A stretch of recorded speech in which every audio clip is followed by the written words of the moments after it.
Long lenses are brilliant in an environment like this. They don't just make things that are a long way off come closer.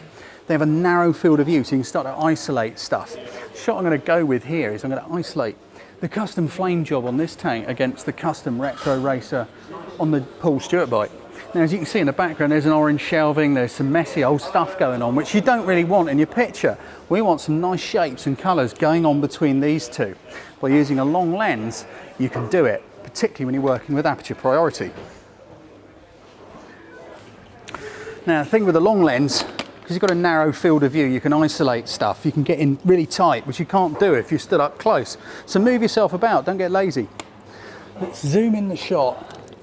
What I'm going to go for here is the flame tank first. So there we go, just check it with a live view. Perfect. Right, there's 3 shots you can do here. First of all, let's start off with a wide aperture. Go for your widest aperture, it's your shallowest depth of field.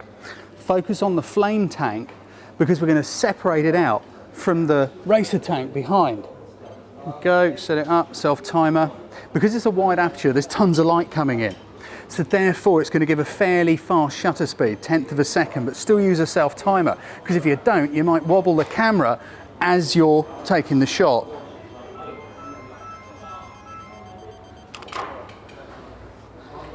There you go, shot number 1. We got the flames nice and sharp, the tank behind it's a bit soft, and the orange racking at the back there is all nice and out of focus. You won't really notice it. Let's say you want to get the flame tank and the racer tank both sharp and in focus. All you've got to do is change your aperture. We're going to rack it up to quite a small aperture. Let's go to about, oh no, f/29, something like that.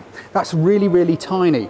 Because it's such a tiny aperture, it's giving us tons of depth of field, but it's cutting out lights. There's not much light coming into the camera. Your Aperture Priority is now going to automatically set a very slow shutter speed, because that's got to be open a long time to let the light burn onto the sensor.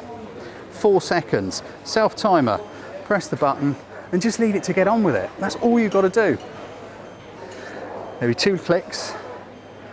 It's time consuming, this sort of stuff. You can't be in a hurry. There you go, we've got a flame tank and we've got the silver racer tank. Both of them are pin sharp in the shot. Now, suppose you want the racer tank. You go back to your wide aperture with a shallow depth of field. That's all you've got to do. This is so blooming simple, it's not true. So, f4.2, but this time you've got to change the focus.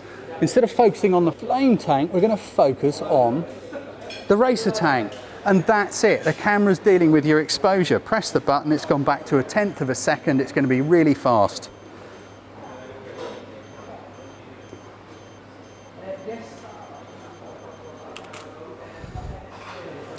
Flame tank soft, racer tank sharp. That's all there is to it, and that is the brilliance of Aperture Priority. You haven't got to start working out exposures or anything, just let it do the work for you. Life's too short to mess around if you don't need to.